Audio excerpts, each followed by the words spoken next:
The U.S. Supreme Court has ruled that Donald Trump enjoys immunity from prosecution for official acts taken as president, but he can be prosecuted for his private conduct. In a landmark ruling that was split along partisan lines, the justices for the first time recognized any form of presidential immunity from prosecution.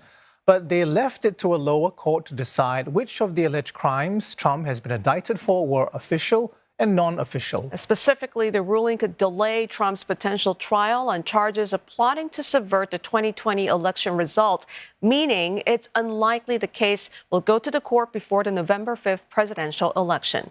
Benji Hyer reports from U.S. Supreme Court in Washington, D.C.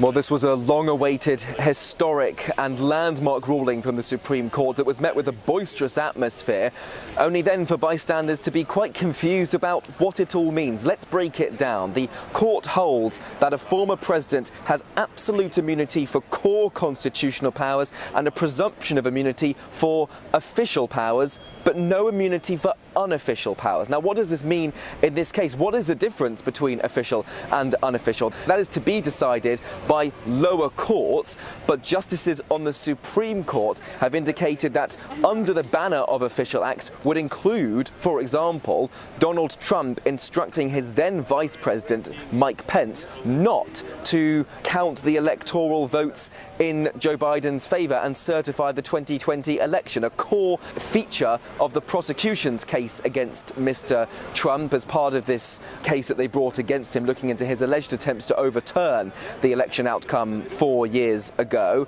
of course culminating in that deadly riot that we saw unfold at the US Capitol on January 6, 2021. It is those comments before that Donald Trump made to his supporters, urging them to go down to the heart of American democracy, that the justices also indicate does come under official acts. But really, that decision is now left, that distinction is left primarily to lower courts, and that effectively kicks the can down the road, potentially delaying the trial that Donald Trump might have faced before Americans go to the polls on November 5th. That has cued outrage from liberal justices on the bench. They say this decision, quote, reshapes the institution of the presidency, makes a mockery of the principle that no man is above the law. One Justice Sotomayor in particularly laying out her fears of far-reaching consequences. She says in theory that this precedent could protect a president from assassinating a political rival. Donald Trump, no surprise, has reacted with relief and elation.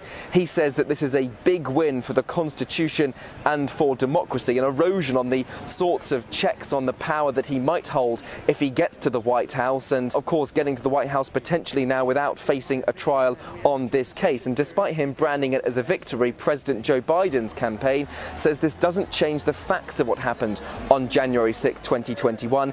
It claims that Trump is willing to do anything to gain power, to hold it for himself, and the American people have already rejected Donald Trump's self-obsessed quest for power once, says Biden's campaign. Joe Biden will make sure they reject it for good in November. Special counsel Jack Smith, who has been overseeing this case for the Department of Justice, he so far has declined to comment. Benji Hyer, CNA, Washington.